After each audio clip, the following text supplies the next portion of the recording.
Can you identify this flag? It's like vaguely familiar, but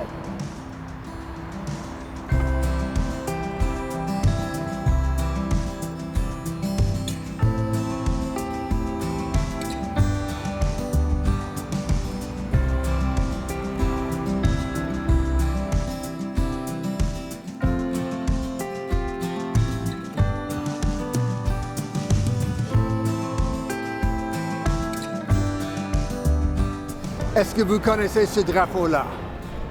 Non, pas vraiment. Oui, je l'ai vu pendant mes cours d'histoire. Et alors, c'est quoi? Je me rappelle pas. Est-ce que c'est... Non, je sais pas. Definitely something to do with Quebec because of the symbols. So let's go City of Montreal. C'est le drapeau de Montréal. Do you know what the 5 floral emblems represent?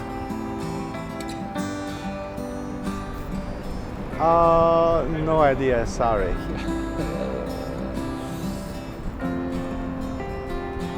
Ben, il y a la fleur de lys. Oui. Qui représente? C'est la nation québécoise. Dans le fond, ça représente le Québec, les origines françaises. Je sais que c'est le Québec, celui-là. Les autres, non, pas vraiment. Je reconnais les en bas, c'est l'irlandaise. the clover probably Irish, and then the rest I would have no idea. Puis dans le milieu, c'est pour le peuple autochtone, c'est le pain. Can you identify the rose or the thistle? En bas à gauche,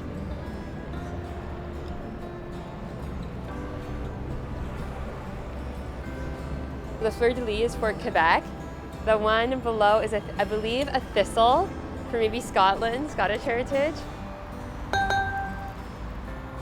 Any idea what country is represented by the rose? Is that the Yorkshire Rose? I'm from Yorkshire. Montreal is one of the largest French-speaking cities in the world. So why do 3 of the 5 floral emblems represent English-speaking countries? My family's part of the original Irish to come in 300 years ago in Gaspé. So with the situations out there and with the English after the war, people came in and essentially built, in quotes, air quotes, the city. So I would see that's why they would honor those communities. La colonisation des Anglais, là. Donc j'imagine que c'est pour ça. pourquoi le 3 des 5 représentent des pays anglophones?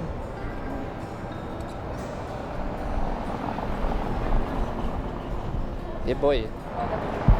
Ah, ça, j'en ai aucune idée. Le motto du Québec, c'est « Je me souviens ». D'après vous, ça nous appelle à se souvenir de quoi? C'est une question que je me demande, je voudrais bien... Non, je ne sais pas vraiment. De se souvenir de l'histoire et de ce qui s'est passé, et puis de ne pas oublier. C'est un peu contradictoire, là. C'est différent pour tout le monde, là. Je me souviens de ma langue, d'où je viens, de mes valeurs. Moi, si je peux dire, je me souviens de l'hiver. L'hiver de Québec. Ça devrait être un bon souvenir. C'est ça comme une nouvelle terre pour les immigrants. Like the people, like so many different people are here now in Montreal, we used to see, like from many countries. Yeah, and it's a beautiful place. 1812? If you taken any history class every year, it's Quebec, 1812. La Deuxième Guerre mondiale, les soldats. Je sais pas si c'est le débarquement de Normandie. It's something to do with the war. The war? Which war? I don't know. Tous les combats qu'il y a eu au niveau de... Lorsqu'on a essayé quand on a essayé de se séparer que la bataille des Patriotes, je pense que je me souviens, ça veut dire je me souviens des batailles qu'on a faites.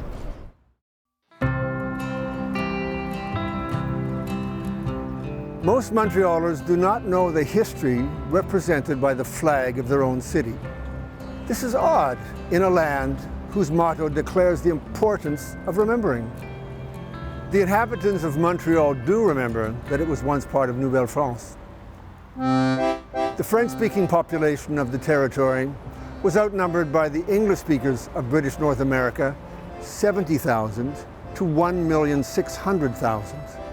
You can see the problem for the outnumbered minority. And then English-speaking immigrants began to flood into the territory while immigration from France almost completely ceased. By the mid-1800s, the rapidly growing English-speaking population of Montreal had passed 50%.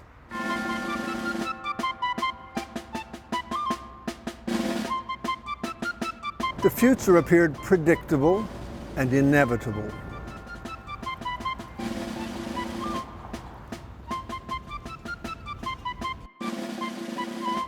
Fast forward to today. Fortune-telling is not an exact science. The percentage of Quebecers whose mother tongue is English has fallen to 9%. You might think that fears of Anglo domination are now history. You would be wrong. Quebec is still surrounded by an immense ocean of English speakers, and English has become the global language of business, politics, and culture. The English-speaking community of Quebec, although reduced in number, has an important story to tell. For this project, we interviewed people in groups based upon waves of immigration. We are about to meet members of some of the older English-speaking families in Quebec.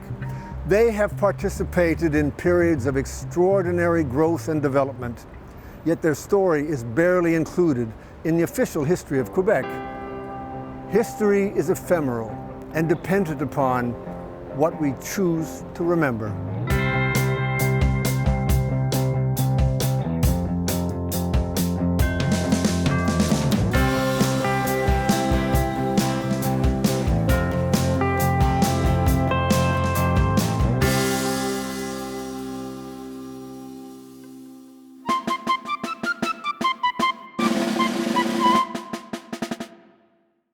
On my mother's side, my mother's name was Parkinson, and her grandfather, he came from Lancashire, and he arrived in the 1820s approximately in Rawdon.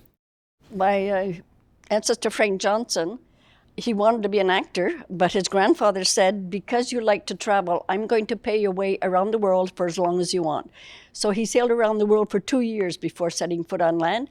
And then he came to Quebec and settled on Nickel Road up in Lennoxville, up on a hill, and he started a farm. In his biography, he said on the long winter nights of Lower Canada, that's when he would write his poetry. I have all his books of poetry. He was an adventurer. When my ancestors arrived, there was roughly an equal number of English and French in Montreal. They came because Montreal was a booming city. There were a lot of Irish people here already. I think as to why they chose Montreal, Montreal was a massive fixture in Canada at the time, and it had both a large English community and a large French community. And I know that church was the center of the Scottish community for those years. I also think that as farmers, they interacted a lot, the different farmers in the different rows. I think they traded ideas about crops and techniques and so forth. My original ancestor in the early part of the 19th century that I have some description of, I think interacted a lot with Francophone neighbors who owned different farms. This is what's now NDG. Now, when we lived on Rang Saint-Remy, our neighbors was Assim Leving on one side and Emilien Laniel on the other side. And me and my sisters and brother used to help the Laniel family pick their vegetables, wrap them in bundles, because the Laniel family had to get all these vegetables onto the back of their truck and at Atwater Market for 5 o'clock in the morning. So with these kids, we learned French. My grandparents, bilingual. There was a lot of exchange early on between the French-speaking communities and the English-speaking communities, and that's sort of just been passed down. Sometimes I wonder, though, if my grandparents and my great aunts and uncles know more French than I do, or maybe they're just more comfortable with it because it was just to get by. They worked on the farm together. They spoke English and French between each other. There was no politics or anything, and sometimes I'm not sure that I always feel that sort of comfort when I speak in my second language. My grandmother surprised me by speaking French. She was, as I mentioned, an Irish working class Catholic girl, but she grew up in a popular community, as you say, and learned it from her friends and neighbors. So there was access to learning French if you were out there playing on the streets. In the case of my own parents, my mother is French Canadian and my father is Irish, but they had Catholicism and working in the same place to bring them together. So in fact, the frictions, from what I understand, were relatively low. The street I lived on High Street, and when I was growing up, there were no French families there. As I got a little older, there was a family by the name of Giroux. They spoke English, and the father spoke English, the children spoke, and they went to English school. I know one anecdote from, I guess this would be maybe the 1920s, of a great aunt who famously was trying to communicate with one of the same neighbor families, I guess, Francophone neighbor families, urgently trying to prepare a probably Christmas dinner or something, and said, "Avez-vous le stale bread pour stuffer le turkey?" That was, that's the kind of lack of integration that took place. So they were trying, I guess, but. Yeah. It's really changed during my lifetime. Growing up in the Montreal I grew up in, it was quite possible to continue in the English language and never touch the French language except for peripherally. I'm probably the last generation of what we call endogamous families, where you married or your family was within the same community linguistic group. And so my parents, both Anglophone, and a great number of my generation were the same thing. And so it was rarer that you would have a parent from the French community. If I look back on what my grandparents told me when they were young and growing up, they only spoke English. They only had to speak English. Much like Charles said, the English community married within the English community and the French within the French. And if you knew a few words of French, that was great. And if the French people knew a few words of English, that was fine. One of these weird things about some aspect of the Protestant school system back in the 50s, they hired a whole lot of Scots out of Scotland. I had teachers, if you spoke to them in English, they had very thick Scottish accents, but they were teaching French. And what was much more interesting, I had a number of teachers from the Middle East, from North Africa. So it was an interesting, broad experience. I even spent a year with an almost entirely Francophone Jewish teachers. But only in my very last year of high school was there a French Catholic substitute teacher. And I emphasize Catholic because that was the reason why they couldn't teach in the Protestant school system. And we had an amazing day because she spent the whole time talking to us about joie. And we didn't know that there was a world out there that sounded that different from what we'd learned in school. So yeah, I think that says a lot about again, the two solitudes. To combat waves of English-speaking immigration and the lack of French immigration, old stock descendants of Nouvelle-France developed a strategy known as La Revanche des Berceaux, the revenge of the cradles. The unintended consequence was that small farms could not support large families, so many young people were forced to relocate to cities. Montreal, where English speakers controlled most of the business, was notorious for its starvation wages and squalid slums. Uneducated laborers were routinely exploited. French speakers from rural Quebec and the Irish, who fled famines and poverty, were mostly Catholic. They encountered bigotry from Protestants, and they retaliated in kind. The history of Quebec can only be understood through the dual lens of religion and language. It can be difficult for modern secularists to appreciate the hostility that religion created before the 20th century. These simmering tensions exploded when large numbers of immigrants arrived in Quebec speaking neither French nor English, and many were not Catholic or Protestant. This new group, called allophones, would outnumber the English-speaking minority in Montreal by 1981. The burning question was, would these new migrants integrate with Quebec's French-speaking majority or with the minority, because English was the dominant language of North America?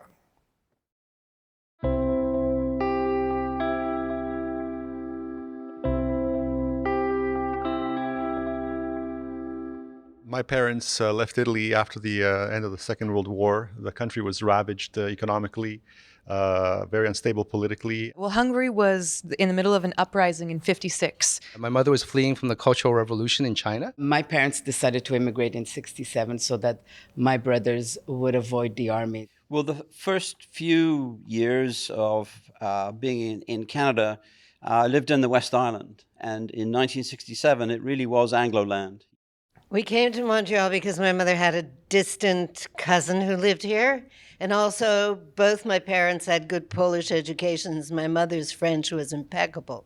On my mother's side, I think it was because she had an older sister who was here.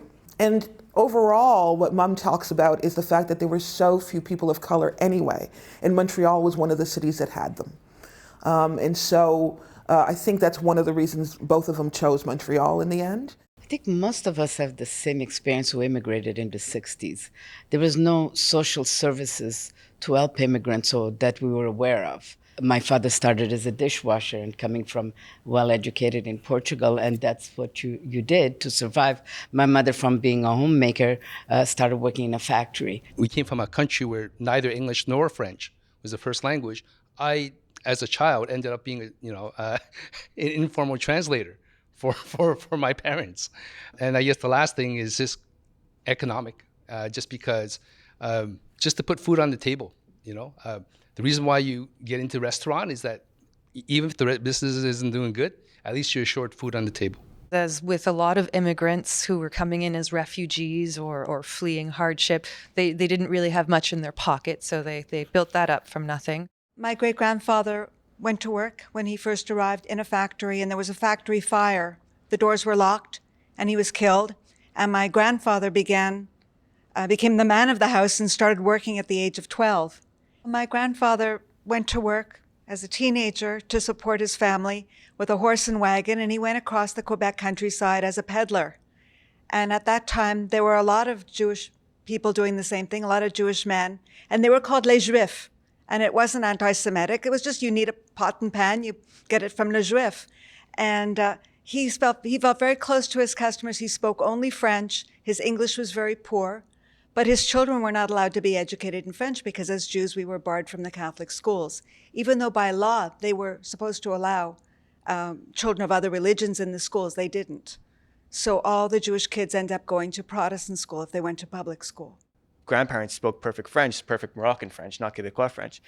But the thing is that they came here and then it was a product of the government policies that we ended up speaking English. My grandparents had to learn English. There was no English in their household. They spoke French, and they spoke French to my parents. But my parents then, my dad went to an English school. And even beyond that, it's many people have been speaking about it, how the Catholic school system wouldn't take the Jews, so the Protestant school system would take the Jews. When my father arrived, he was 7, just about 8 years old. And at that point, there was absolutely no Bill 101. He was an immigrant and he was Jewish. There was no way that he would be accepted in the Francophone schools. It was just not done, period. So he wound up going to one of the Protestant schools, which wound up being a very Jewish school, Baron Bing. Which doesn't exist anymore, but a lot of Jews from around his age range, Baron Bing, I know this, that. And so a lot of the Jewish population around that time went to Baron Bing. As you know, the Catholic schools, even though both my parents spoke perfect French, would not take us because they didn't want refugees to corrupt their pour laine Québécois, which we would have done because my father was on the left. So yeah, they were right about that. I want to say that I always found it interesting that in Montreal, there were the French Canadians who were Catholic. There were all the immigrants who were not, like Jewish people, Greek Orthodox, who wound up at the Protestant school board. And then there were the non-Francophone Catholics, like the Italians, who didn't really have a spot. So we ended up with the English sector of the Montreal Catholic School Commission. Why this happened, and I think Quebec is still in denial about this. Coming from China, we had no option. That's the government policy. We weren't Catholic, we weren't Protestant, but it was the Protestant system that accepted us. Anecdotally, I think it's well understood that Quebecois did turn away a lot of immigrant kids from their schools back in the 40s and 50s and even into the early 60s. There was one segment of Quebec society that wanted to preserve the purity of French, the French language, the French culture. There was another segment that said, no, we want to welcome and accept and integrate and assimilate non-Quebecois, non-Francophones, non-French Canadians, for that matter, at that time. And so these two dichotomies were at war for many, many years, from the 40s and 50s until about Bill 101 in 1976. As the post-war baby boom came to an end, Quebec's labor force would increasingly depend on immigrants. The French-speaking Catholic school system had created a demographic time bomb by pushing away so many immigrants. If the majority of Quebecers were educated in English and working in English, French culture would soon be overwhelmed and assimilated into oblivion. French speakers felt more than ever like a threatened minority within North America. English speakers began to feel like a threatened minority within Quebec. New immigrants were a vulnerable minority caught in the crossfire of a battle that was not theirs. The unstable, volatile situation exploded between the FLQ violence of the 1960s and the second referendum in 1995.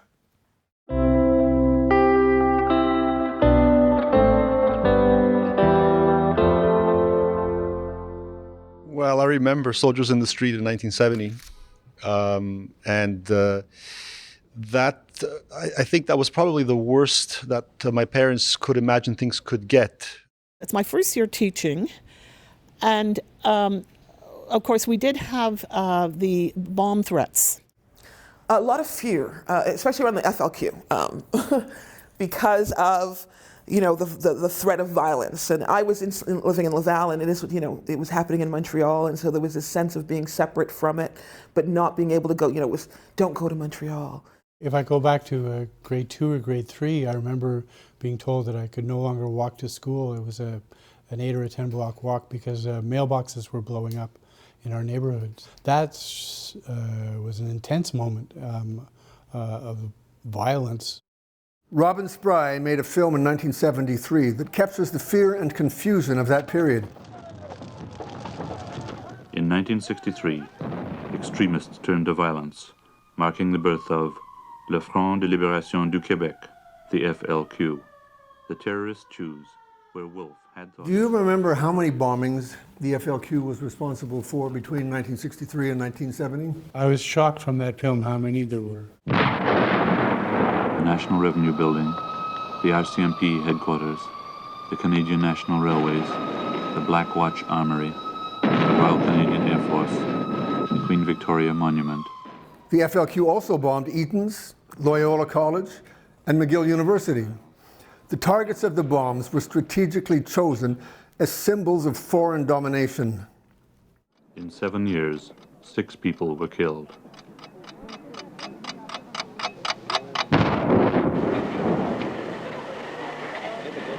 But Walter Leja survived a direct blast while trying to defuse a bomb in a mailbox in Westmount.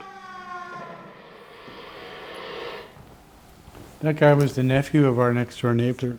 You were just 8 or 9 years old when the FLQ started. Did the adults speak to you about the situation to warn you of the danger? Or did they try to minimize the fear? We used to walk to school. It was about maybe half a mile walk from our house to the school. And in that stretch, there were 2 or 3 mailboxes. We were told, just don't go near mailboxes because they were being blown up.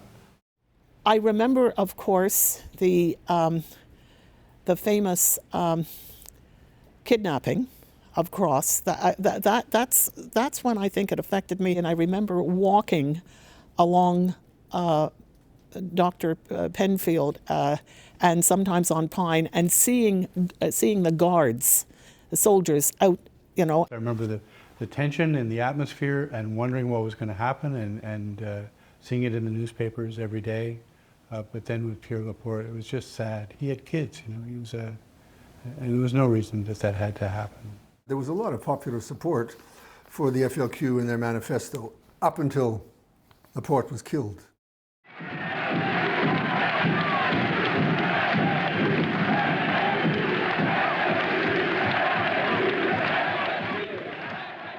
And if you look at the age of the audience, that's interesting too. They're all 20s, teens, 20s.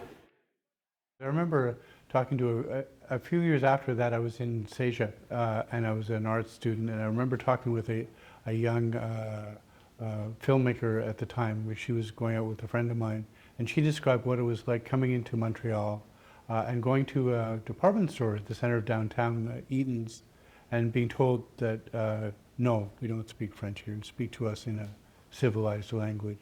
It was a scary time because the conspiracies were abound. Like, once we get separated, all the immigrants will lose their houses, it'll be our houses. That was the kind of thing we heard in the neighborhood. Of course, you know, that kind of conspiracy. So it was scary for my parents, it was scary for me. Well, I came back to Canada in the 70s from graduate school from Berkeley. And one of the first things I did was vote for René Lévesque because he seemed like the most intelligent person running. And at the time, I hadn't really considered the consequences, which were all the doors shut in my face, regardless of my fluency in French. And I remember quite clearly when the PQ was elected, the debate amongst Anglophones about whether to vote for good government for the PQ, and then the others saying, well, no, there's going to be this separatist thing that's going to arise, and huge discussions around those kinds of things. For our family, and I'd probably say, much of the Chinese community, 70s and 80s, sadness.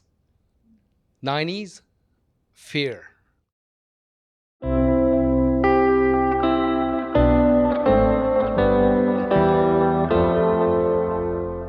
Fear. 90s, le vote ethnique. Palais du Congrès, that's right next to Chinatown. We had armed police at that time because we were afraid that there was going to be like racial violence. C'est vrai qu'on a été battu au fond par quoi? Par l'argent puis des votes ethniques, essentiellement.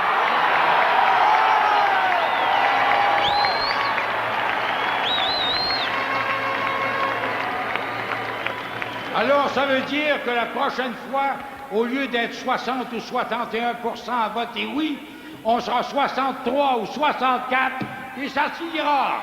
C'est tout. Mes amis, c'est raté, mais pas de beaucoup. Non. Puis c'est réussi. C'est réussi sur un plan. On est... Hey, si vous voulez, là, on va cesser de parler des francophones du Québec, voulez-vous? On va parler de nous. À 60%, on a voté pour.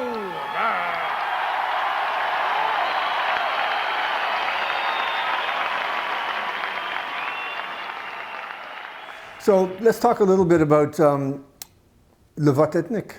Yeah. Well, what did that mean to you? What did that mean? Well, for me, the vote ethnique was obviously, it hits home very, very much, just because of the fact that it's targeting. It puts a big red target, on our backs, and particularly for the Chinese community. When we heard this, it's kind of, oh my God, we came to Canada, we came to Quebec to escape this, and this is happening here, and especially for my parents who are first generation, and they started from nothing, and they had sacrificed so much, and restaurants and small businesses, they're the first to suffer, because they're frontline businesses. Their windows, are they going to be smashed? Is there going to be violence and vandalism against them? It was a tense and frightening time. The yes side was devastated by the loss, yet there was no violent backlash. Democracy prevailed. It was a shining moment in Quebec's history. Deep down, there really is and this is why I've stayed on in Quebec, a certain, humanity which exists, in which people say non, c'est pas ça là, no, c'est pas ça de Québec, okay, and so luckily it was that prevailed. La vote ethnique et l'argent. And so now it is to a point that when government, and I'm not talking about my relation with the people, I'm talking about the government thing. Because the government thing to me, I think, is very different. It's about power, it's about keeping power and getting elected. And so now whenever any of that group says anything to me about having positive relations with the English community, what I hear in my head is, well, moi je me souviens aussi, hein? Je me souviens de ce soir-là. Je me souviens que à un moment donné, tu disais que je ne pouvais pas parler français. Et là, maintenant que je te parle en français, tu dis « Ah, ton accent, c'est pas assez. T'es pas assez québécois pour nous. » Quebec's second referendum on independence in 1995 was a bitterly contested campaign that divided friends and families. A handful of votes determined the razor-thin result. The vote could easily have gone the other way had militant separatists understood the post-war immigrants better and made them feel included in their sovereigntist vision. Well, I think the idea that only French Canadians were repressed or suppressed economically, politically. In Canada, every ethnic group was, barred from jobs. My uncle, who graduated top of his class at McGill in physics, it took 2 years to find a job. So as Jews, we're used to being excluded. It doesn't surprise us. From every country, it's been our experience. But here in Canada, I think, I should say here in Quebec, I think that it was the way that a lot of people were suppressed here. And it was not only French Canadians. There's a very prevalent narrative of the rich Anglo, the Anglo boss. There is some truth to that, and my own ancestors who were poor were not bosses, but they definitely benefited on the English-speaking side from the fact that there were bosses who spoke English and that there were businesses operating in English. But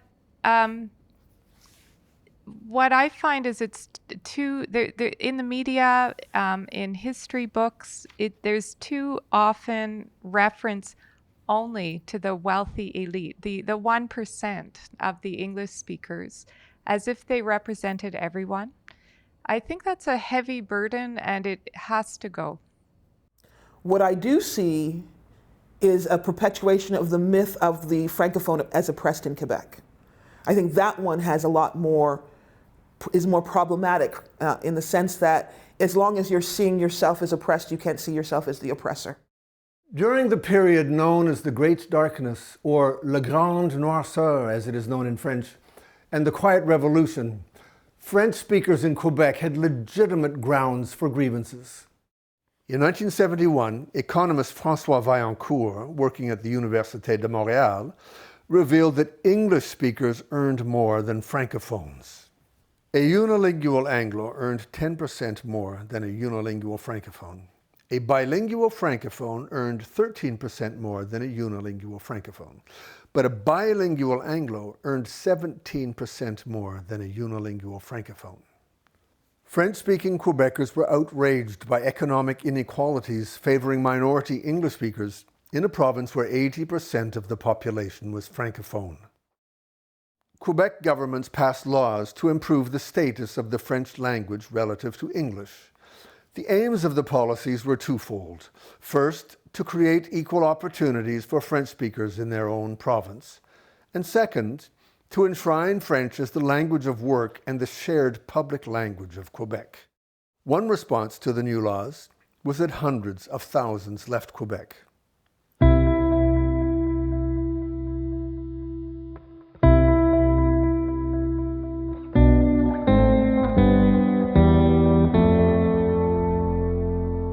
The issue or the topic of leaving the city or leaving the province was never really broached. I think that to be uprooted again after, being settled in a new country for 10 or 15 years, 20 years, to, pick up your bags and leave again and go where? If you're going to be uprooted every time that something unhappy or unwelcome happens, well, you may as well just live on a boat and or live in a mobile home. Chinese immigrants are survivors. We're pragmatic, Those people that could leave, they left. And those people that couldn't leave, they stayed. Many people moved to Ontario, outside of Canada, United States. And that's where the sadness was. Many of my colleagues who I grew up with. My wife is from the East End of Montreal, and the church we got married in and where the kids got christened is no longer there. It's been bulldozed into the ground because there's no community left. They all moved away. The elementary school that she went to, which had a chemistry lab, which, it was quite a school built by the community, is gone. That was a big exodus, and I remember part of it coincided with a depression in the economy, and I remember just the feeling of emptiness of closed up shops on St. Catherine Street, and it was also a real switch in Montreal's identity, which had become, it used to be the commercial center of Canada, and that switched to Toronto. In that sense, Montreal lost a lot economically. Remember that our prime minister is a Quebecer, right? And so for some reason that gave me a sense of safety. And I smile because I still see that night where, the parade and it gets wild and security moves in to take him out and he leans forward and he does the "I'm not going anywhere." I think that shaped my own "I'm not going anywhere." Trudeau said, "No, this is mine." And he said it was mine too. And so as long as I'm alive, I'm going to keep that Trudeau spirit. I think my dad's side of the family was probably more used to it, quote unquote, because they left a country they weren't wanted from before. And as far as the referendum and all that it's never going to be as bad as what we left. It's just not. And I think that was part of the mentality. They had their roots and they weren't leaving at this point. My parents were both fairly advanced in their careers. They were both social workers, and they were quite critical of the bureaucracy, which they felt was encompassing their lives in the wake of the Quiet Revolution. But that said, my mother became, and this may have had something to do with our decision to stay, my mother became quite an ardent PQ supporter, and she thought, these people, this was before they were elected in '76, were going in the right direction. So she was very excited about them for quite a long time. The notion of leaving Quebec never came. We didn't want to uproot again. My parents certainly didn't. This is where we decided to live, and we were just going to stay put. And the funny thing is, we had neighbors that were French. We were all friends. We all got along. I think the politics is what brought some animosity between friends and neighbors, and that was unfortunate. And then we realized when we won, we didn't expect the French not to have their place. This was their province, but to live in harmony. And I think that's what a lot of immigrants want. We don't want to take your place. We don't want to take your jobs. You don't want to take the jobs that we took, like washing dishes or something like that. So, let's live in harmony. My mom was an American. They were looking to possibly move to Massachusetts. There was this undercurrent of, we have a specific ethnicity, the time for the Québécois to have their own country. And he didn't feel Québécois. So why would you stay in a country that's new, that's uncertain, if you don't feel emotionally attached to it? And so he was perfectly happy to move to Ontario or something like that. It was very easy for him to view himself leaving if things got just that much worse. If the vote had been yes, he would have been gone the next day. And I called my father up, worried about my mother. And I said, Papa, do you think maybe you'll leave Montreal? He said, why? I said, because of the political unrest. He had a terrific belly laugh. He laughed deeply and long. And he said, Anna, you're calling this political unrest? He thought I was crazy. So anybody who did stay had in a sense, tacitly or actively agreed to, okay, this is where we live. This is there's some validity to what's going on. We're going to pay attention to that. We're going to learn French language, and it's going to be a different place. I came back as soon as I could get out of Toronto and come back to Montreal. As soon as I could find any kind of work here, I came back. And I think that I would have come back even if Quebec had separated. I just didn't feel at home anywhere else. I love the heartfelt nature of French culture here. Whenever I come back here from a unilingual place, when I start to hear the language, it's just it's a flow which I find thrilling. You know, it's to have that kind of variety in the city where I live. Bill 101 obliged all immigrants to be educated in French, including English speakers. The new language laws struck many non-Francophones as heavy-handed, but probably a necessary affirmative action to correct past inequalities. Most English speakers who stayed in Quebec chose to learn French as best they could.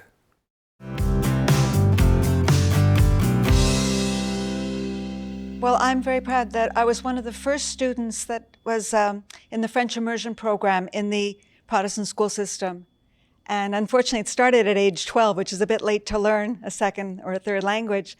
But my curriculum was accelerated before that so that I could start at grade 7 to have only in French all the basic subjects. And it was an honor. And I never felt like I had to learn French. I wanted to. I was very motivated. When I came to Montreal, I got a certificate from McGill in French conversation. And then as a teacher, because I was a Canadian history teacher, and because I wanted in the 80s to really improve my French, I went to the University of Montreal and I took a diploma in Quebec studies.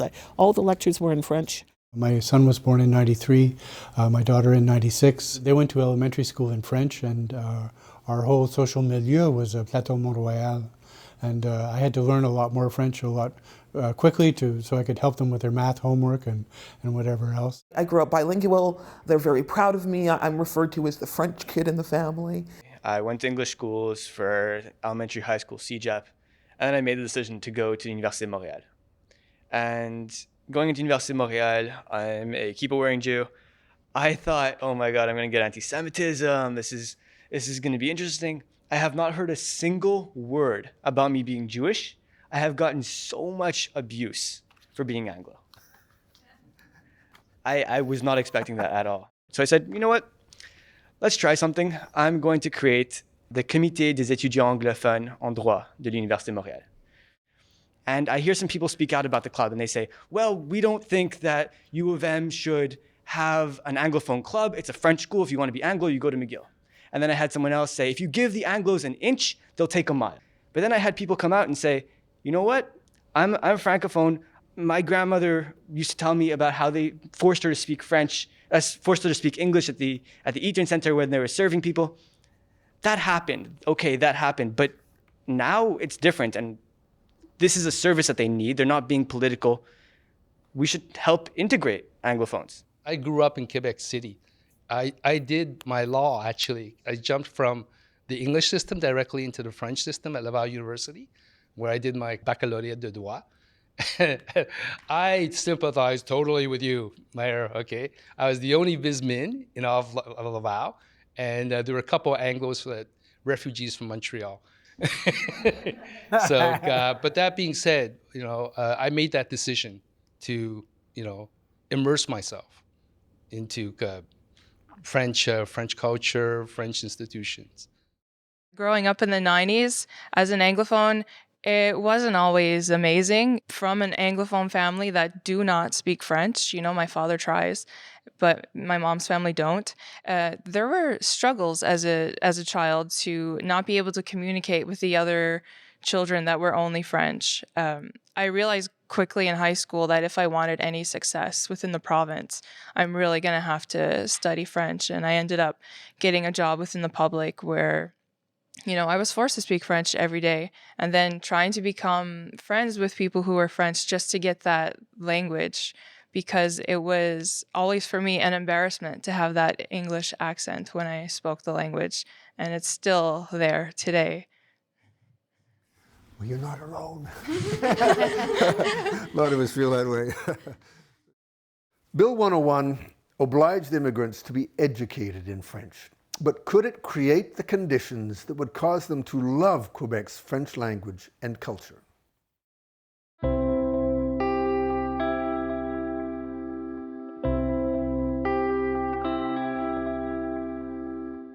When we left Vietnam, we left on the very last day, April 30th, 1975. And my parents, with the 8 kids, they wanted to have a better future for us because they didn't know how it would be with the communists taking over from in the South. And so we took off on the very last boat. Well, I was born in 1977, which was 2 years into the Lebanese Civil War, and by 1982, the Palestinian Liberation Organization and the Israeli military were having a war in our neighborhood. So the neighborhood was destroyed and we had nowhere else to go, so we got on a boat and we left. My family's originally from Cambodia, and my parents, my brother, my grandmother escaped Cambodia due to the Khmer Rouge regime. My mother was pregnant with me. We stopped off in Thailand. My mother gave birth to me, and then we landed on Canadian soil in 1980. We first moved to Ottawa, and then we moved to Montreal in 1986. We arrived under the auspices that my parents' French proficiency would work out well for them here. My mother was a French teacher, but as an immigrant, no one would give her a job as a French teacher. There were 4 of us living in a tiny 1-bedroom apartment, all on top of each other. I was held back a year in school and put in a classe d'accueil. I felt alienated from everyone around me because my French was really non-existent at that point. I remember we stayed in this hotel for about a week. My parents and me, my 7 brothers, sisters. I was 8 years old. So obviously for me, it's like, wow, it's like a new adventure. I've never seen so many white people in my life. And so that was good, but I think it was really hard for my parents because here they are with 8 kids. But as a child, I thought it was hard because we went to those classes d'accueil to make sure that we understood French. And from there, it didn't take long. We started regular school, but I remember being bullied because I didn't know how to speak Québécois. The only French I knew was from the Tintin, right? Saperlipopette, zut alors. And then, you don't speak like that in the schoolyard because you get beat up really fast. And that's what happened to me. So it was tough to try to speak like them.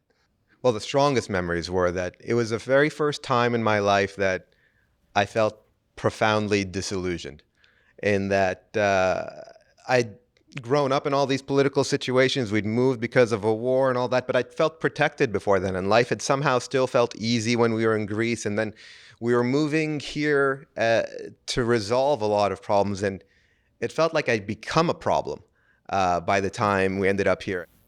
Well, during that period, I guess I was in my teenager and in high school. I know that my parents were very concerned because, for them, it's like they don't want, they feel very Canadian, and they always, every time there's a talk about referendum or Quebec separating, it makes them nervous. It was the first time I felt that politics were actually affecting me directly. I got held back a year. I had to go to special classes. People treated me like a problem that needed to be solved. So all that just led to a lot of anger. It created this chip on my shoulder. It was from like 12 to 14, so I was just getting this sense of getting to know myself. When I hear about my parents being insecure and anxious, I guess that would affect me because there I was in high school, struggling with my own, kind of identity. You don't know anymore. When you're at home, you have to be Vietnamese. When you're at school, you have to speak Québécois to fit in. But then I wanted to go to English university, and I didn't know if I was able to learn English. The children of new immigrants are obliged to learn French. Many also learn English, and they retain their mother tongue. These multilingual immigrants are perfectly adapted to the emerging global economy.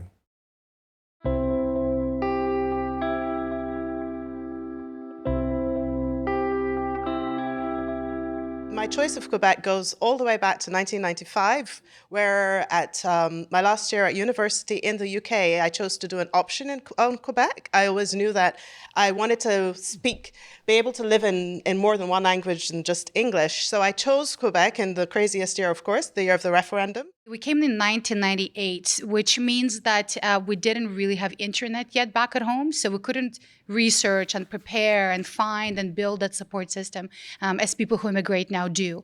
So when we came, we felt quite lost. So everything was confusing, everything was new, everything was daunting.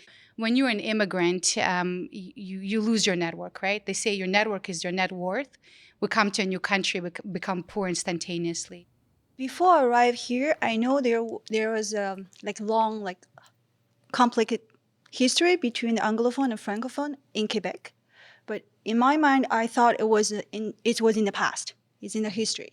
So I wasn't aware before arriving that they're still existing for political, social, there's still some conflict existing in Quebec. So for me, that was a shock. Well, I think I was fairly prepared because I studied in Vancouver in high school in the early 90s. I was familiar with the FLQ crisis, to some extent the silent revolution, and also the referendum. And so when I moved to Montreal, I knew that I was walking into a hotbed. And it was still pretty hot when I got here. There was still a lot of resentment against Anglophones. And I think a lot of it was directed at newcomers, persons of color. Arriving here, I knew absolutely nothing about it. But my first semester in CEGEP, first class, our teacher said, everybody take out sheets of paper and pen. We're going to have a quiz. We said, quiz, first class, where are we having a quiz? And he said, the question is, what do you think of Bill 101? And everybody started writing, and I raised my hand and I said, I'm not sure what you're talking about. And you don't know what Bill 101 is. And he seemed to have taken it personally. If we're talking about the French community or the Anglophone and Francophone, I think if we're still having issues now between these two,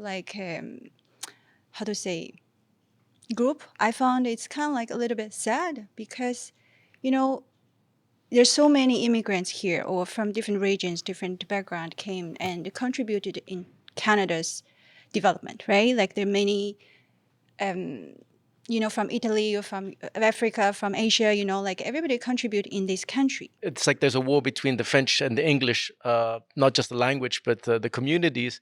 And as a visual minority, I'm kind of caught in the crossfire. And so I see things through a very different lens. On a social level, I think it's great. I can jive with both French, English, and many different communities without problems. But where I find the greatest barriers is really when it comes to employment, when it comes to being able to secure stable employment or permanent employment. And it's not just in my particular case, but other visible minorities, indigenous peoples, persons of colors, Black peoples, trying to get jobs who are always on the periphery.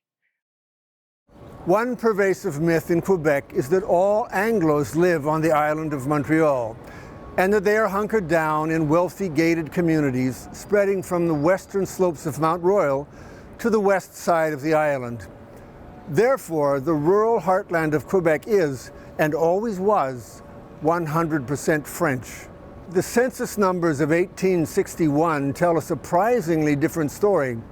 Quebec was home to many English speakers in almost every region.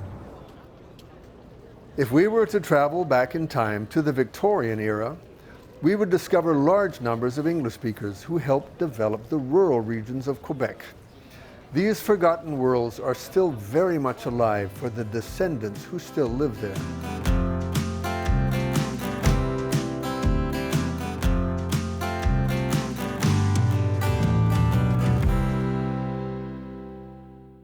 My great-great-grandfather actually has the most interesting story in our family. He himself was born in Finland, in a place that was occupied by Russia at the time. So he had transited through England and was working on this British vessel called the Good Intent that was off the coast of the Magdalen Islands in 1855 in a December gale, and they ran aground, and the rudder broke on the ship, and so he came ashore on a lifeboat, actually hanging on to a lifeboat. And when he got ashore, they repaired the vessel. The vessel went back to England, but he didn't go. He decided to stay. I was born in Abitibi-Témiscamingue in the city of Rouyn-Noranda. My grandparents immigrated from Italy on both sides. So they came here, they knew English, they knew Italian, they knew French. I'm from North Hatley, Quebec, which is in the Eastern Townships. My mother is a fourth-generation English speaker from the townships with Irish, Serbian, and British background. And my father actually is an immigrant from the States, but his parents immigrated from India. Hi, Shelley. Hi, Catherine. Hello, everybody. I'd love to be with you, but unfortunately, it's winter on the lower North Shore, and we currently have no ferry service right now. Hi, everybody. I am currently in Baie-Comeau, and for me to get to Montreal, it would be about an 8-hour drive. I'm from the Gaspésie. I was born and raised there. We have 2 English elementary schools just within Gaspé itself and an English high school. We have about 14 communities total. The majority, obviously, is English, predominantly English speaking. We do have one Francophone community, which is Tête-à-Baleine. We have a bilingual community, which is Lords de Blanc. We also have 2 native reservations in our region. And although the lower North Shore as a whole is very much close-knit, but each community has their own distinctive flavor. In the Magdalen Islands, there's one municipality that's predominantly English as well. I would say 95% of the population is English speaking. There's one English church in my region that's still running, actually. My parents are a very big part of it. There's also, there's one high school. There's one English high school. In the Magdalen Islands, very similar to Rouyn-Noranda. There's one church, well, 2 churches actually, same denomination. One school, English school, high school and elementary together. Similar to what everyone else has already said, highest you can do is in English is high school. After that, there is a cégep in Thetford. But if you want to do university, it's either you go to Bishops in Lennoxville, or you go to Montreal, or you could go to Quebec City. In order to go, let's say I graduated with 5. We were 5 in total. So to go from having a class of 5 to living in a big city, sometimes it could be a huge challenge. So I know many people, they prefer to go to Lennoxville for that reason because it's still a smaller community than going to Montreal. Travel is one of our huge challenges. We're not, unfortunately, connected by road, each community. There are some communities like Harrington, who's just an island. We only have one airline, and it's ridiculously expensive. When I travel, say, to Quebec City for meetings, right? We have to leave the day before, obviously, because it takes us all day to travel. Get on the plane to Blanc, fly to Sept-Îles, wait, change planes, and either go to Quebec or Montreal, wherever my meetings is. So the air flight alone could be $2,500. And that's not counting the hotels and the meals and like, you know, for a day meeting, it'll take us 3 days for one day meeting. Now, one of the bigger challenges I've faced back in the townships has been dating. And I think, it's just the pool of like young, eligible, somewhat like-minded people is a lot smaller in the regions than it is in the big cities. And unless you're already in a relationship, and you're kind of moving to a region with your partner and your family, a lot of young, single young people are not going to want to move there for fear of never finding anyone that suits them. I see a lot of nodding heads, so I suspect your experience was not unique. Plus, everyone in the townships are like related for the most part. Before I went to high school and I started dating, my mom was like, if you have a crush on anyone, make sure you tell me their name so I can make sure you're not related. I was like, okay.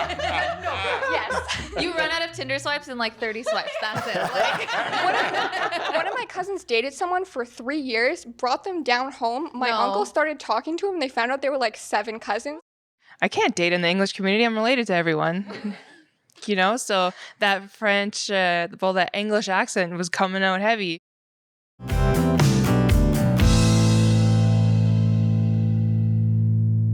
Finding work just in general in my region is really easy. We're a mining region. A lot of people just go to the mines. Like they'll graduate high school to go to the mines.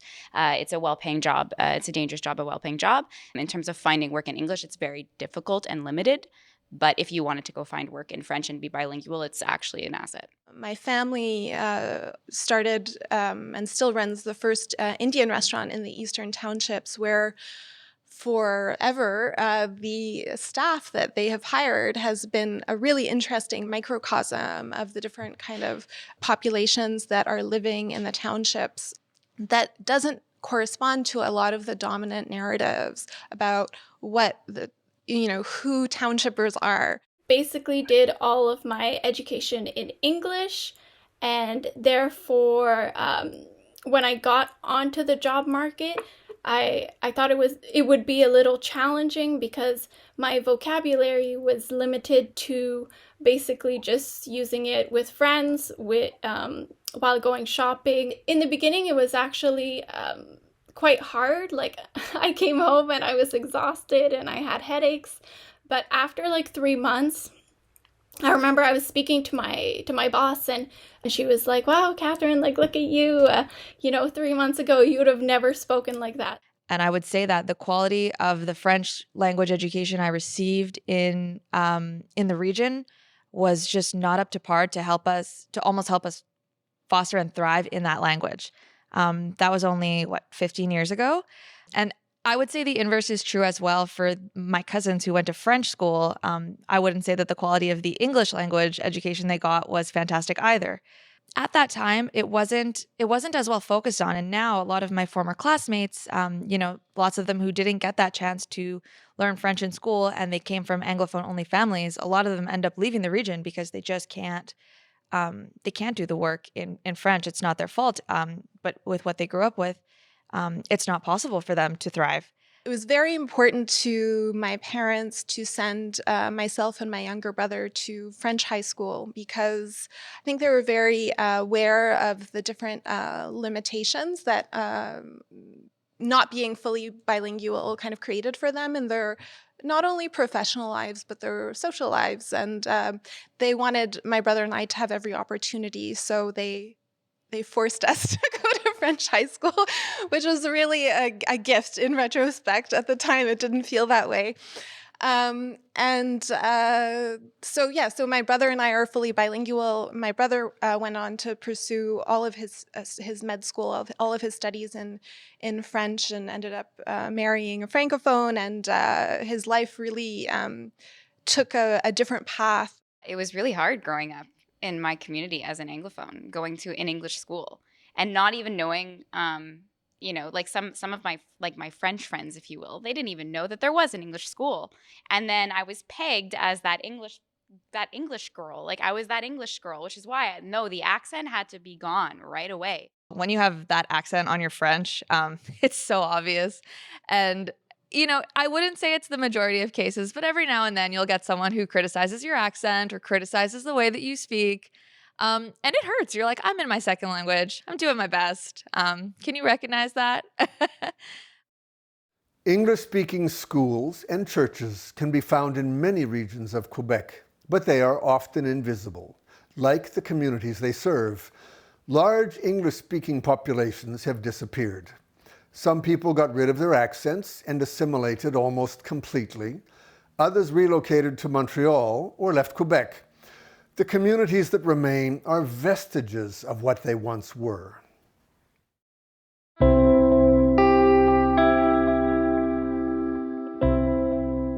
In Baie-Comeau, I wouldn't say that there is necessarily two communities, the English and the French, because I'd say honestly it's because a lot of the French population doesn't even know that there is an English community. They are aware of the history of the town, that it was founded and it was super English in the beginning.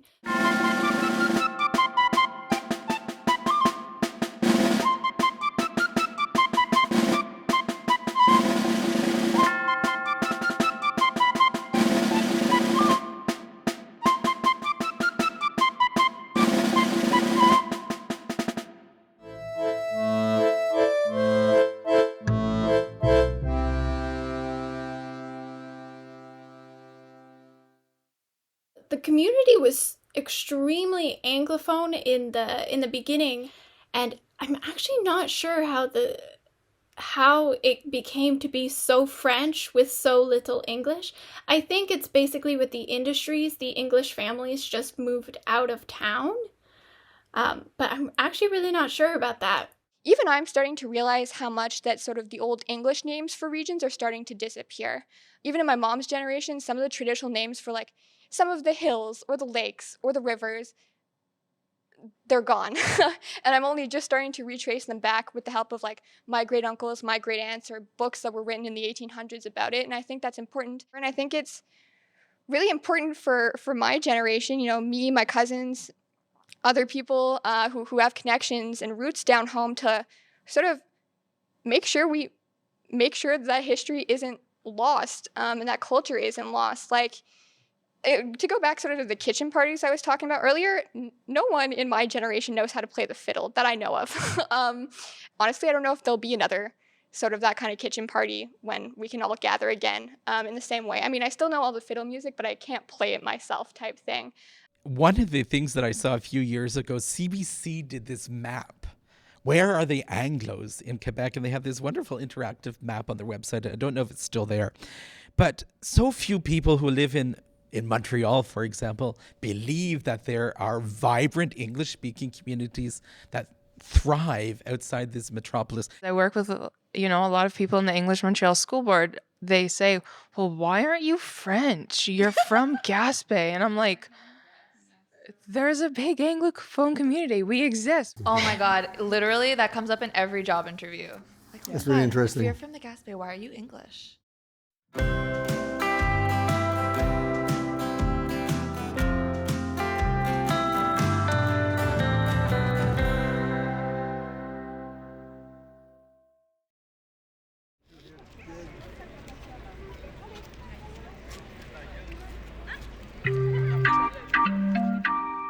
In the first half of the 20th century, most of the business signs in downtown Montreal were in English. Even the municipal signs could be unilingually English. It became a source of outrage for the French-speaking majority.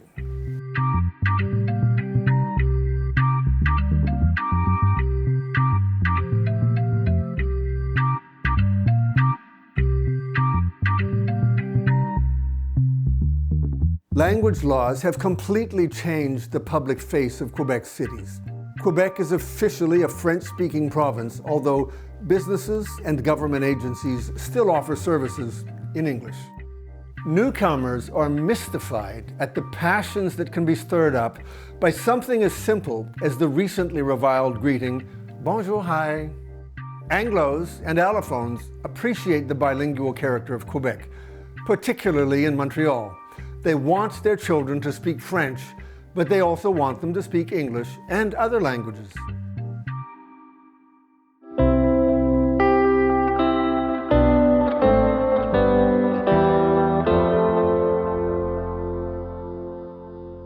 So I became a school commissioner and was with a group of young parents who fought to have a bilingual program in the English school, because otherwise the choice was to go to French school. And then, of course, that leads to the demise and the decline and disappearance of the English school system.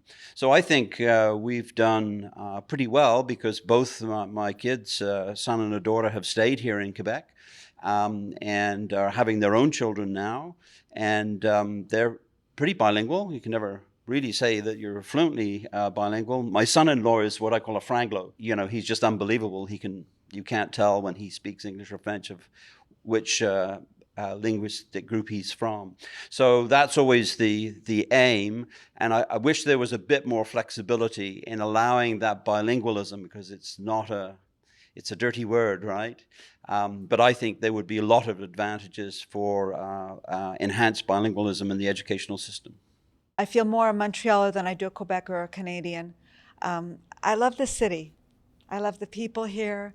I've been involved in the stand-up comedy scene here in Montreal, not professionally, but as a hobby, for about 10 years. And all the comedians perform in both languages easily. As a teacher, all my students were at least 3 languages, French being the primary language of instruction, but able to converse in 2 or 3 other languages besides that. And to me, that's the richness of our city. That's why I love it here.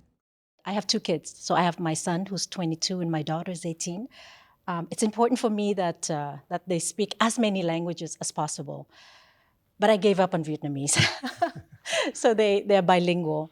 I think it's important because, like one of my colleagues here, I would love for my kids to stay here in Montreal and Quebec and settle here.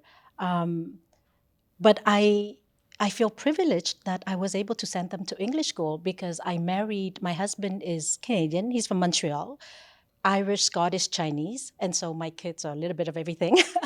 And so because my husband is Anglophone, I was able to send my two kids to, I guess, French immersion school. And so I'm very proud of that. I have an 11-year-old, and given the adversity that I had with my schooling system and how it became so formational, I was very aware that we had to have a plan going forward. And so we decided that we were going to put our son in a French school. And it was hard for him for a couple of weeks, maybe a couple of months, but he adjusted pretty quickly. The younger you do it, the easier it is. So he's arrived at a point where he's naturally curious about his Lebanese heritage now. So, he ends up on Skype once a week with his grandmother, and they go through little lessons. So I have 4 children, and I remember this was a big debate when my oldest was ready to enter school, because on their grandparents' side, from their father's side, they had placed my now ex-husband in French elementary school when he was growing up, and they insisted that their grandchildren also go to French elementary school. And I was adamant. I said, no, my children are going to go in the English sector.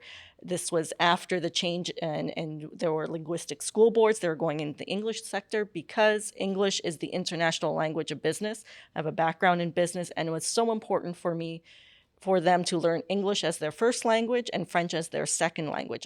My ex and I, we sent our daughter to an international French school, a French language school called Collège International de France. My daughter is what you could call a lifer. She's been there from maternelle all the way up to lycée. She followed the French system. In the school, it was fairly strict. You were not allowed to speak other languages aside from French, even during breaks, which is great because during the breaks they would speak English. My husband grew up here, so he's a French Canadian, and since I'm an immigrant and non-Anglophone background, so I don't have a choice. In our family, when I realized we don't have a choice, we just have to work with the system. I have no problem sending my kids to French school because I think it is harder to learn French compared to English. And I think it's good for them to be in an environment that they can learn French. As an immigrant and with a Francophone husband, then yes, our son was in French public school, started French. I must say that as an English-speaking parent, I was quite upset when his high school sent a questionnaire, did not ask me what was my language, didn't ask if my son was bilingual. Their questions on whether my son should have access to enriched English at high school were whether he had done immersion in grade 5 and grade 6. My daughter was very shy about speaking English until I think the equivalent of grade 8. At that time, she did 1 year of intensive English, and she completely changed from being more unilingual to being a bilingual speaker. But I do believe English is very, very important in nowadays life for everybody. The problem is in public French school, they only allowed you to speak French, no English. So what we do at our home is we speak English at home. And so we keep her English, advancing while she's learning French in school. It's unacceptable that my son not do enriched English how he's going to be bored. So I found that a challenge that how could you not assume that maybe a child has an English-speaking parent and wants access to a better level of English? In the 1970s, Quebec governments were determined to make French the public language. Now, 95% of Quebecers can understand French, but the source of fear has shifted to mother tongue. Anglophones and allophones can learn French, but they cannot change their mother tongue. And they wonder why mother tongue has become an issue. It creates two kinds of Quebecers. One is a private club that only certain people are born into. The other group can never belong, no matter how hard they try to learn French and make a positive contribution to Quebec. Back in the 60s and 70s, it was shocking that Anglos could earn more money than Francophones in this province where they were the majority. Economist François Vaillancourt has continued to track the same Statistics Canada census numbers using the same methodology. The most recent numbers are from 2011. Has the situation changed? The fact that unilingual Anglos now earn 10% less than unilingual Francophones is not surprising after half a century of promoting French as the working language of Quebec's majority population. It might be surprising that Vaillancourt's 2011 data show that bilingual Anglos earned 8% less than unilingual Francophones and 15% less than bilingual Francophones. It is hard to understand why French-speaking allophones earned 36% less than mother tongue Francophones, and allophones who made the effort to learn French and English earned 21% less than unilingual Francophones. Smaller economic inequalities in the 70s provoked violent protests and strong government interventions. These new economic inequalities are not even on the radar for Quebec's policymakers today.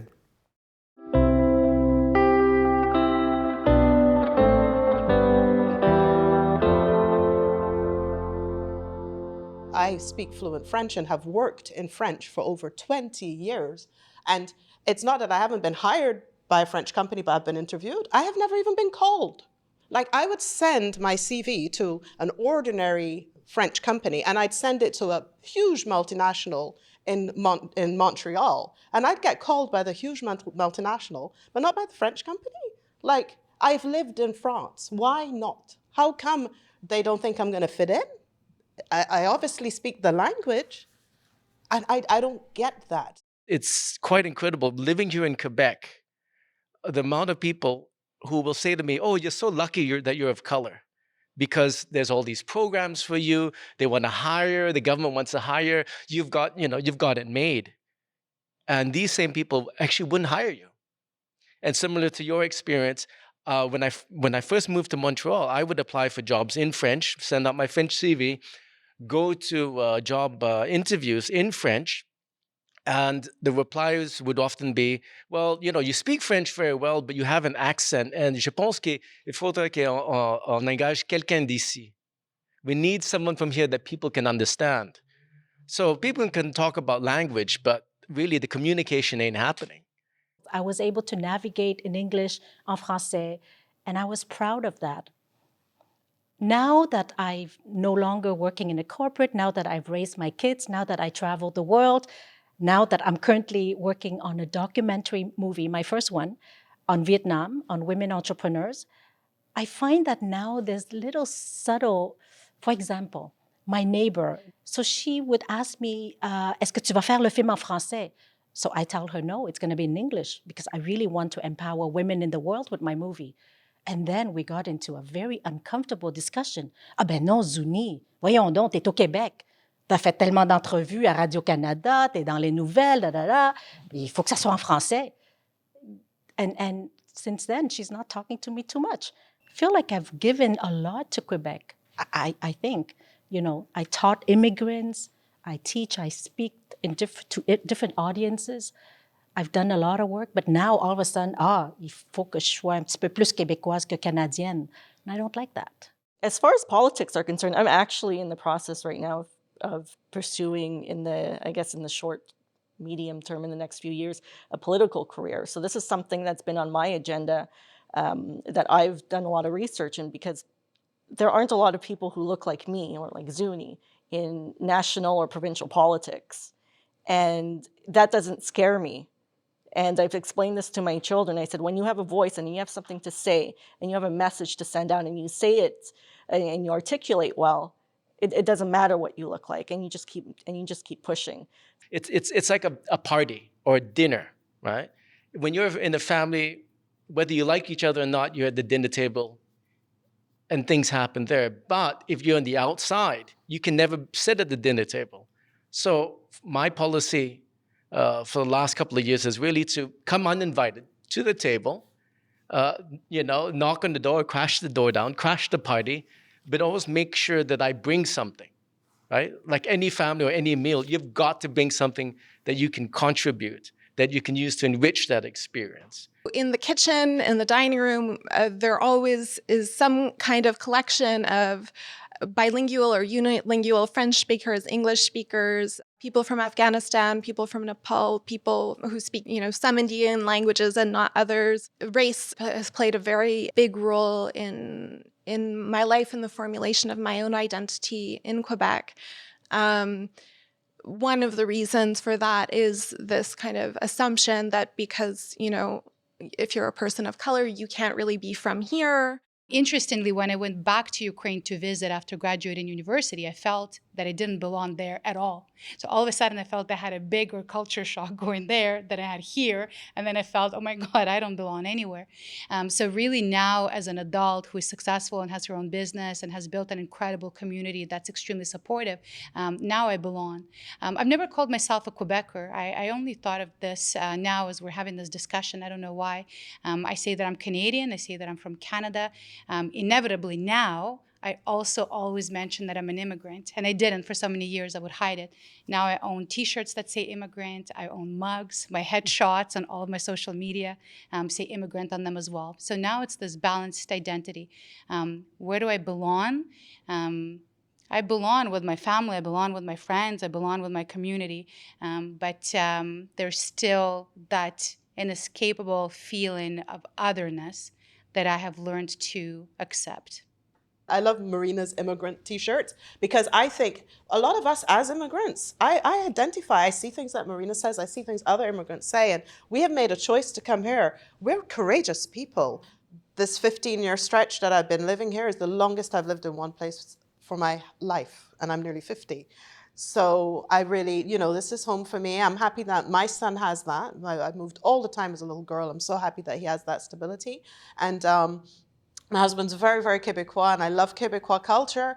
I can't help but also feel very Canadian though. I've always presented myself as a Chinese, English Quebecer who's fluently, I would have said bilingual, but I speak like 4 different languages, so polyglot, and Canadian. But and it's only like when my mid-20s, when I started traveling outside of Quebec, that I realized to what degree I was a Quebecer. But like Mayor, right? I'm a fighter. I define who I am. I define my identity. I'm a Quebecer, sino-Québécois, right? And in that sense, right, I feel, totally part of Quebec. They might not always feel the same way, but that's their problem. It's a complicated question. I think that whether you belong or you don't belong is whether you feel you belong. And I never really felt like I don't belong. I mean, sure, I'm the Italian Anglophone with my Francophone friends, and I'm the Italian Anglophone with my Anglophone friends. But that's between you guys, between you Francophones and you Anglophones. I'm not either one. I do have an incredible amount of empathy and compassion for those who want to preserve the language and for the French speakers who are afraid that they will lose their culture. I absolutely understand that. I come from Ukraine. Our language was suppressed. It was prohibited. You were made to feel as a peasant if you were speaking your mother tongue. A lot of things were done. So I understand. I have a lot of appreciation. But I think that there are better approaches to not killing the love for the language that most of us immigrants have when we arrive. A lot of the Anglophones who have stayed, they like French. They know French. Their children are going to French schools. I went to French school. My brother went to French school. We are trying to assimilate and integrate. And yet, a lot of the time when you read the newspapers, we're still being blamed for this decline. And I don't get it. Belonging in Quebec is in my DNA. I've made a sort of a joke, cheek and tongue in cheek, I should say, that I certainly hope the language police won't come after me and get upset with me in the afterlife because my epitaph will be in English and not in French. I have mixed feelings. I do. Optimistic because I believe I could make a happy life here.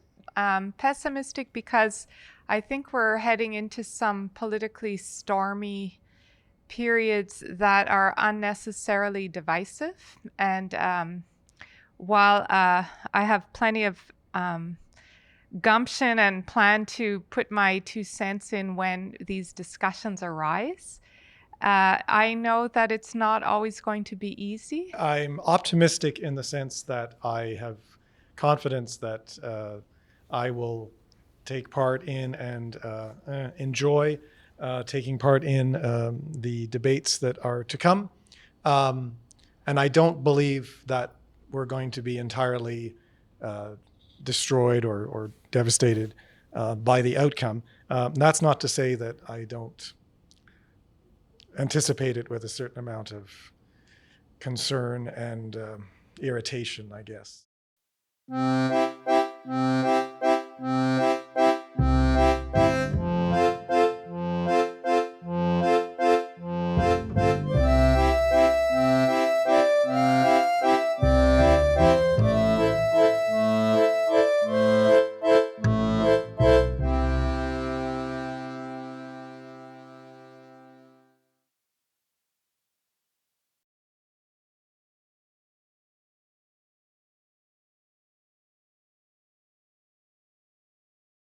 A lot of the discussions are very draining and get away from some of the issues that people have been raising that have to do more with humanity and bigger issues facing humanity. Most of the people we interviewed for this documentary had a stronger sense of belonging to their local community and to Canada than to Quebec. The group that had the weakest sense of belonging in Quebec was the second wave that arrived between the Second World War and the FLQ crisis of 1970. The group that arrived after 1995 had the strongest sense of belonging. This is counterintuitive. Why would people who have only been in Quebec a few years feel more at home than families that have lived here for decades and generations? They did not live through the same turmoil, and they were not made to feel like they were the problem. This is a good development, and it offers hope for the future. How strongly do you feel you belong in Quebec?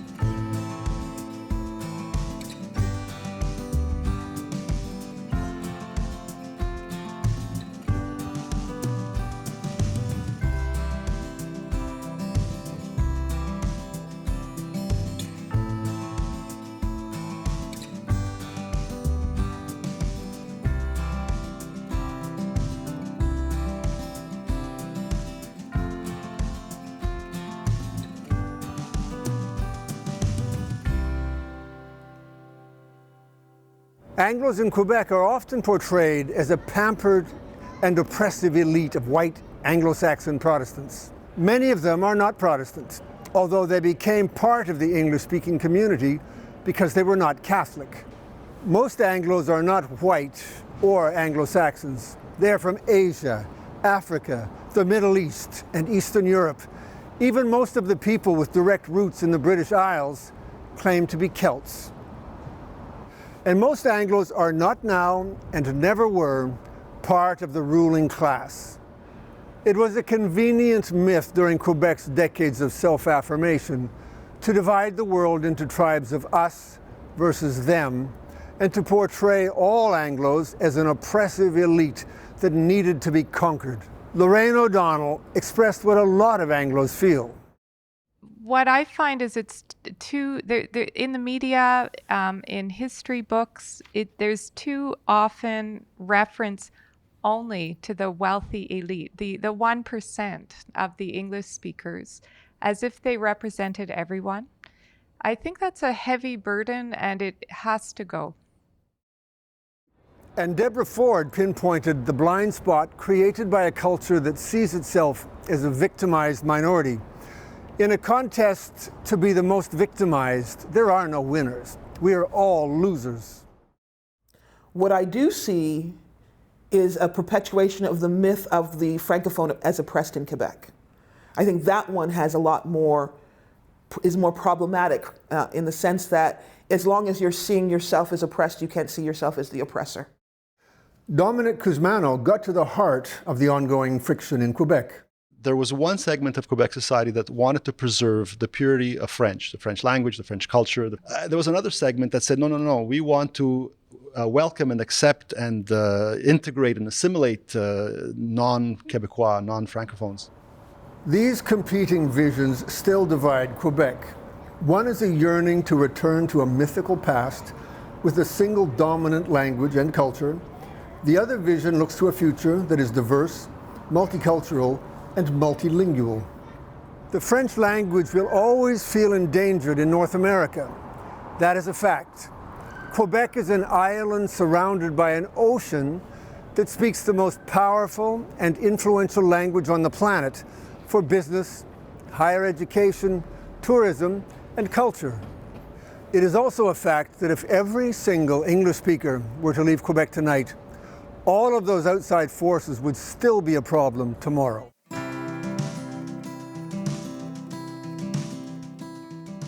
The Anglos in Quebec have chosen to live here for many reasons. They have worked hard to help create this modern, progressive, peaceful, and prosperous society. They are part of the story, or they should be. We all have our personal memories, but our collective memories determine the official story that is written in history books and taught in schoolrooms. The future depends upon what we, me, you, us, the future depends upon what we choose to remember.